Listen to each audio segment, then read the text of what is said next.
Hello everyone, आज हम a bicycle in good repair इस चैप्टर के क्वेश्चंस एंड आंसर्स पढ़ने वाले हैं। तो चलिए वीडियो शुरू करते हैं।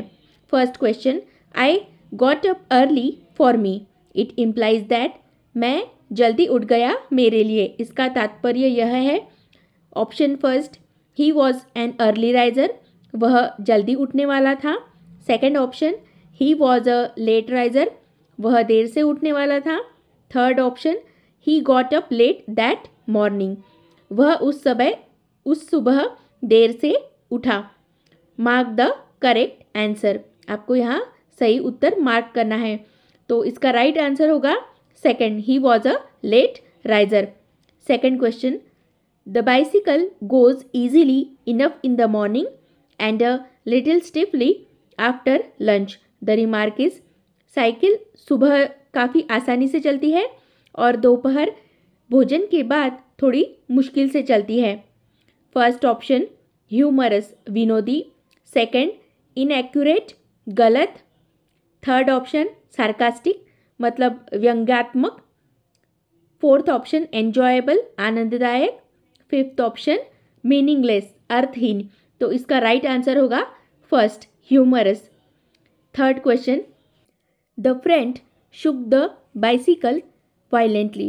Find 2 or 3 sentences in the text which express the author's disapproval of it. दोस्त ने साइकिल को जोर से हिलाया।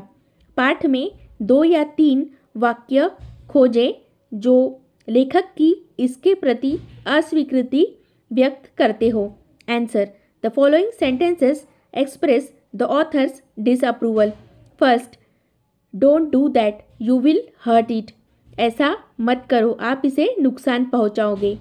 Second, I did not see why he should shake it, मुझे पता नहीं उसने उसे हिलाया क्यों। Third, it does not if you don't wobble it, ये नहीं डगमगाएगा अगर आप इसे हिलाओगे नहीं तो। Fourth question, if not it would make a serious difference to the machine, what does it refer to, यदि नहीं तो इससे मशीन पर गंभीर फर्क पड़ेगा, इसका क्या मतलब है। Answer, if not it would make a serious difference to the machine, it refers to the ball bearings of the bicycle, ये साइकिल के बॉल बेयरिंग्स को दर्शाता है। Answer the following question. First, did the front wheel really wobble, what is your opinion, give a reason for your answer, क्या सचमुच अगला पहिया डगमगाया, आपकी राय क्या है, अपने उत्तर के लिए कोई कारण बताइए। Answer, in my opinion the front wheel didn't wobble, it began to wobble only after the man had repaired it, it began to wobble later because some of the balls were lost. मेरे विचार से अगला पहिया डगमगाया नहीं, यह सिर्फ तभी डगमगाया जब उस व्यक्ति ने इसे रिपेयर किया। ये कुछ देर बाद डगमगाया क्योंकि इसके कुछ बॉल्स गुम हो गए थे।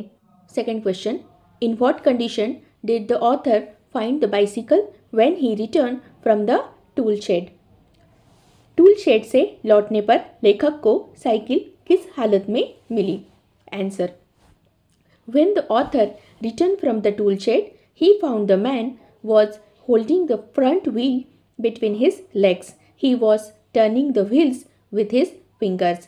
The rest of the machine lay on the gravel path beside him. जब लेखक टूल शेड से वापस आए तो उन्होंने देखा कि उस व्यक्ति ने अपने दोनों पैरों के बीच पहिए को पकड़ कर रखा था। वो अपनी उंगलियों से पहिए को टर्न कर रहा था, बाकी मशीन कंकरीले रास्ते पर उसके पास पड़ी हुई थी। Third question, nothing is easier than taking off the gear case, comment on or continue this sentence in the light of what actually happens. Gear case उतारने से आसान कुछ भी नहीं है, वास्तव में क्या होता है इस पर टिप्पणी करें या इसे जारी रखें। Answer, nothing is easier than taking off the gear case, but it is an impossible task to fix it back. The author's friend took out the gear case easily, but he was having a difficulty in putting it back to its place.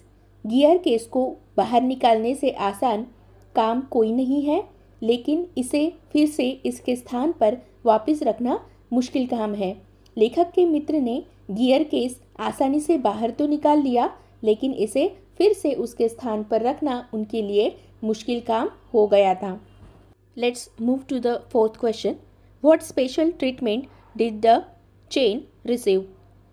Chain को क्या विशेष उपचार मिला? Answer, the author's friend tightened the chain to an extent that it stopped moving and then he loosened it twice as loose as it was earlier.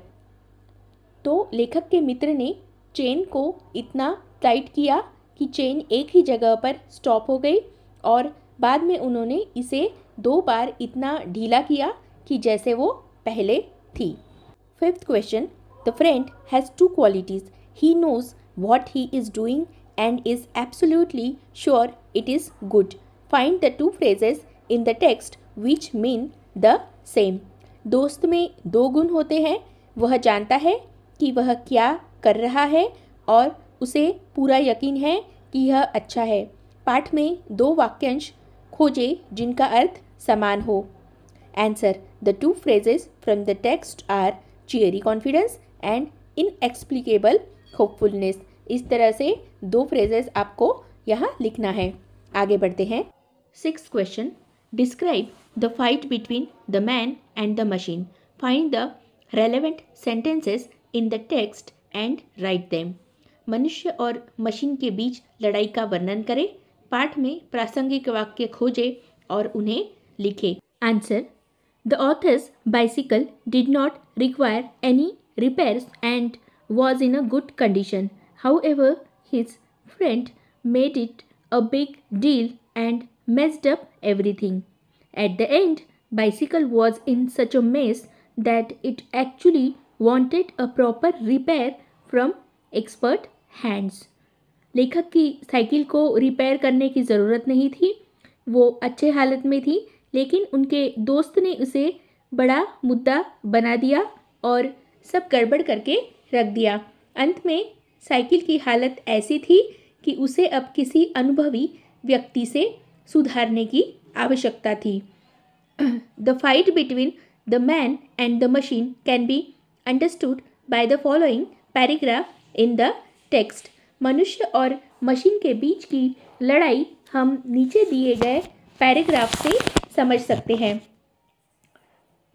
One moment the bicycle would be on the gravel path and he on top of it.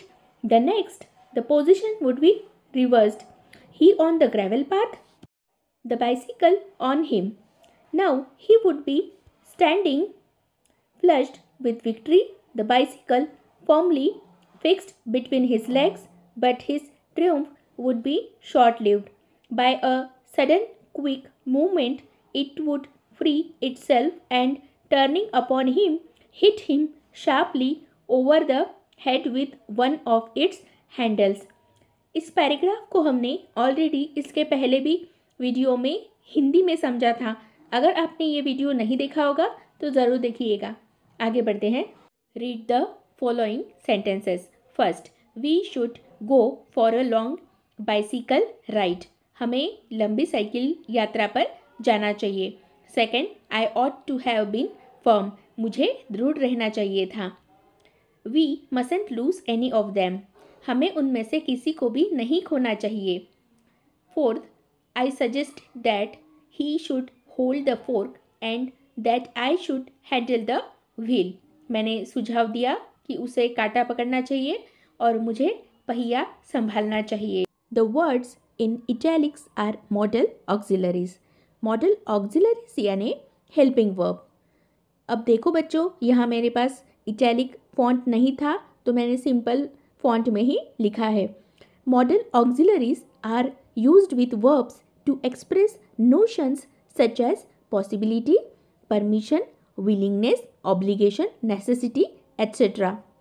संभावना, अनुमति, इच्छा, दायित्व, आवश्यकता आदि जैसी धारणाओं को व्यक्त करने के लिए मॉडल ऑक्सिलरीज का उपयोग क्रियाओं के साथ किया जाता है।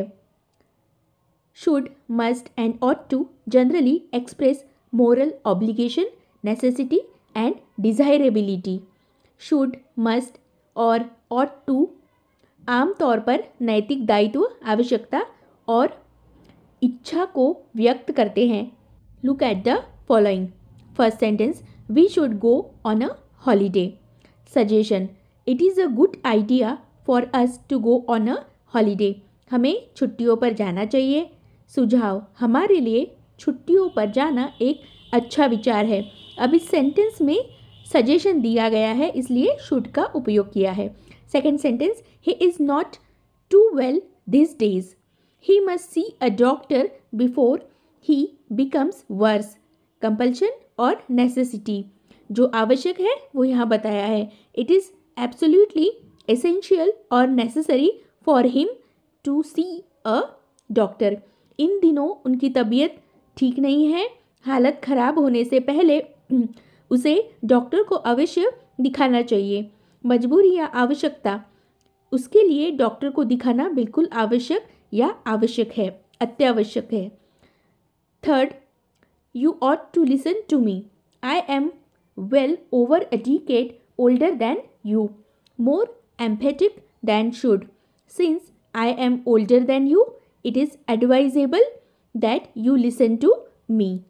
तुम्हें मेरी बात सुननी चाहिए.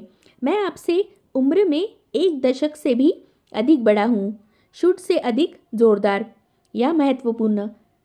क्योंकि मैं आपसे बड़ा हूँ इसलिए यह सलाह दी जाती है कि आप मेरी बात सुने. Note, should and ought to are often used interchangeably. Should और ought to को अक्सर एक दूसरे के स्थान पर उपयोग किया जाता है. Rewrite each of the following sentences using should, ought to, must in place of the italicized words. Make other changes wherever necessary. निम्नलिखित वाक्यों में से प्रत्येक को इटैलिसाइज्ड शब्दों के स्थान पर शुड, ought to, must का उपयोग करके दोबारा लिखें. जहां आवश्यक हो वहां अन्य आप परिवर्तन कर सकते हैं. First sentence, you are obliged to do your duty irrespective of consequences. आप परिणामों की परवाह किए बिना अपना कर्तव्य निभाने के लिए बाध्य है. Answer, you must do your duty irrespective of consequences. यहाँ ये आवश्यक है इसलिए मस्ट आया है. Second, you will do well to study at least for an hour every day. प्रतिदिन कम से कम 1 घंटा अध्ययन करना आपके लिए अच्छा होगा.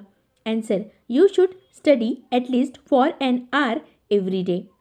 Third sentence, the doctor says it is necessary for her to sleep 8 hours every night. Doctor का कहना है कि उसके लिए हर रात 8 घंटे सोना ज़रूरी है. Answer, the doctor says she must sleep 8 hours every night. Fourth sentence, it is right that you show respect towards elders and affection towards youngsters. यह सही है कि आप बड़ों के प्रति सम्मान और छोटों के प्रति स्नेह रखें. Answer, you ought to show respect towards elders and affection towards youngsters. Fifth sentence, if you want to stay healthy, exercise regularly. अगर आप स्वस्थ रहना चाहते हैं तो नियमित व्यायाम करें. Answer, if you want to stay healthy, you must exercise regularly. Sixth sentence, it is good for you to take a walk every morning. यह हर सुबह टहलना आपके लिए अच्छा है. Answer, you should walk every morning. Seventh sentence, it is strongly advised that you don't stand on your head. यह दृढ़तापूर्वक सलाह दी जाती है कि आप अपने सिर के बल खड़े ना हो. Answer, you must not stand on your head. Eighth sentence, as he has a cold, it is better for him to go to bed. चूँकि उसे सर्दी है इसलिए उसके लिए बिस्तर पर जाना बेहतर है. Answer, as he has a cold he should to go to bed. Next question, use should, must, ought to appropriately in the following sentences. नीचे कुछ सेंटेंस दिए गए हैं, ब्लैंक जहाँ है वहाँ आपको should, must, ought to meaning के हिसाब से आपको लिखना है। First sentence, people who live in glass houses blank not throw stones. जो लोग कांच के घरों में रहते हैं वे पत्थर नहीं फेंकते, शुड आएगा यहाँ। Second, you blank wipe your feet before coming into the house specially during the rains.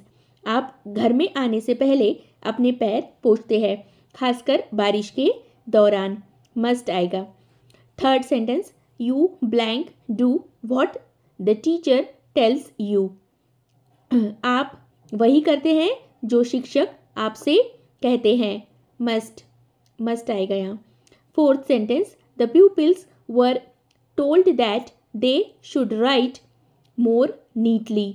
विद्यार्थियों से कहा गया कि वे अधिक सफाई से लिखे, शुड आएगा। Fifth sentence, sign in front of park you blank not walk on the grass. किसी पार्क के सामने साइन करें, आप घास पर नहीं चलते, यहाँ मस्ट आएगा। Sixth sentence, you blank be ashamed of your self having made such a remark. ऐसी टिप्पणी करने पर आपको शर्म आनी चाहिए, ऑट टू आएगा। Seventh sentence, he left home at 9 o'clock he blank be here any minute. वह 9 बजे घर से निकला, वह किसी भी क्षण यहाँ होंगे, शुड आएगा। Last sentence, whatever happen to the chocolate cake how blank I know I have just arrived. Chocolate cake का क्या हुआ, मैं कैसे जानूँ, मैं अभी पहुँचा हूँ, शुड आएगा। Let's move to the next question.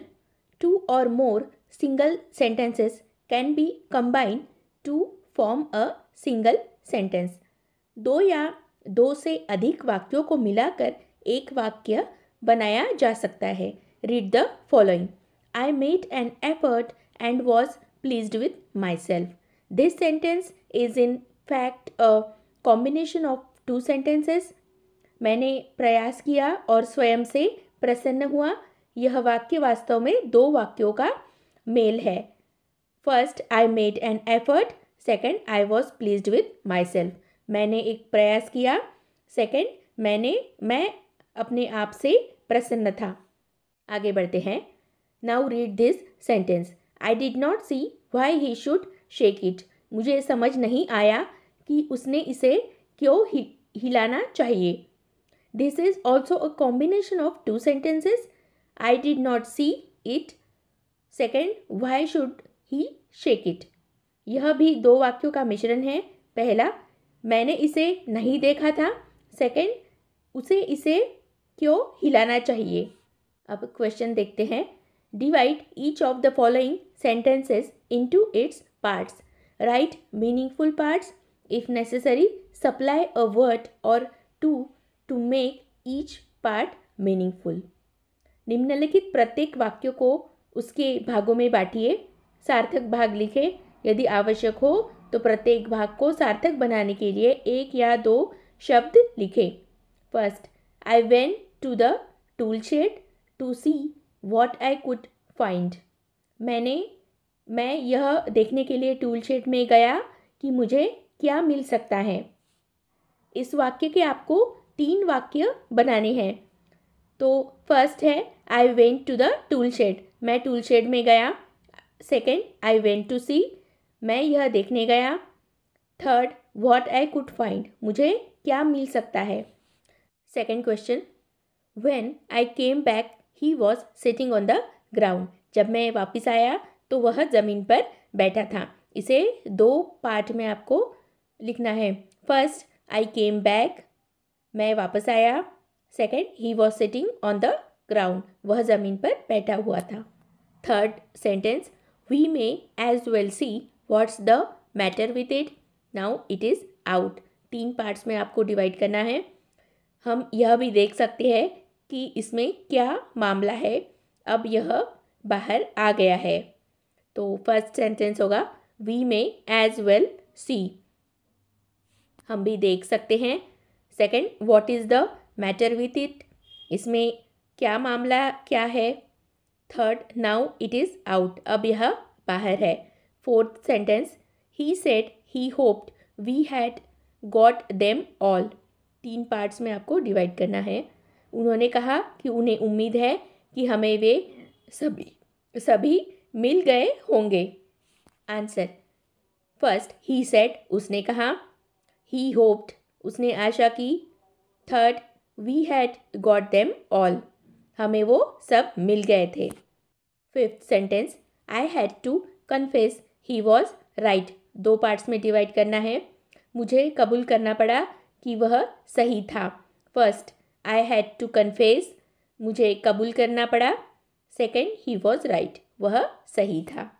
Next question, en acts as a prefix put at the beginning. Prefix यानी प्री यानी पहले, फिक्स यानी फिक्स करना। प्रीफिक्स यानी जो लेटर्स वर्ड के पहले आते हैं वो प्रीफिक्स, यहाँ पर एन दिया गया है।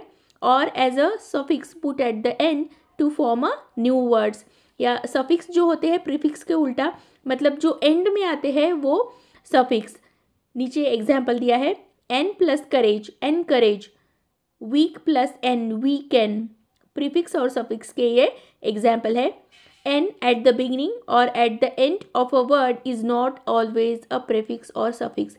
अगर एन किसी वर्ड में पहले आए या बाद में आए तो वो प्रीफिक्स या सफिक्स ही होगा, ऐसा नहीं है। It is then an integral part of the word, मतलब वो वर्ड ही ऐसा होगा ओरिजिनल, तो वो सफिक्स या प्रीफिक्स नहीं है, वो ओरिजिनल वर्ड है, जैसे कि एंडिन और बैरन। क्वेश्चन देखते हैं। Now arrange the words given in the box under the 3 headings, prefix, suffix and part of the word. नीचे कुछ वर्ड्स दिए गए हैं, उसे उनके कैटेगरी के हिसाब से आपको डिवाइड करना है, प्रीफिक्स, सफिक्स और पार्ट ऑफ वर्ड। आंसर देखते हैं। First, en prefix, encourage, endanger, enclose, enable. Second, suffix, fasten, dampen, soften, weaken. Third, part of word, barren, even, listen, enclave. Last question, find new words in your text book and put them under the same headings. अब आपको अपनी पाठ्य पुस्तक से ऐसे नए शब्द खोजकर उन्हें नीचे लिखना है। First, en prefix, ensure, enjoy, encircle, enact. Second, en suffix, deepen, tighten, forgotten, quicken. Third, en part of word, मतलब ओरिजिनल जो वर्ड्स है इसमें प्रीफिक्स या सफिक्स नहीं लगाए हैं, एनर्जी एंड सडन, हैपन। इसी के साथ ये वीडियो यही समाप्त होता है। अगर वीडियो अच्छा लगा हो तो प्लीज़ एक लाइक ज़रूर करिएगा और सब्सक्राइब करिएगा। Thank you.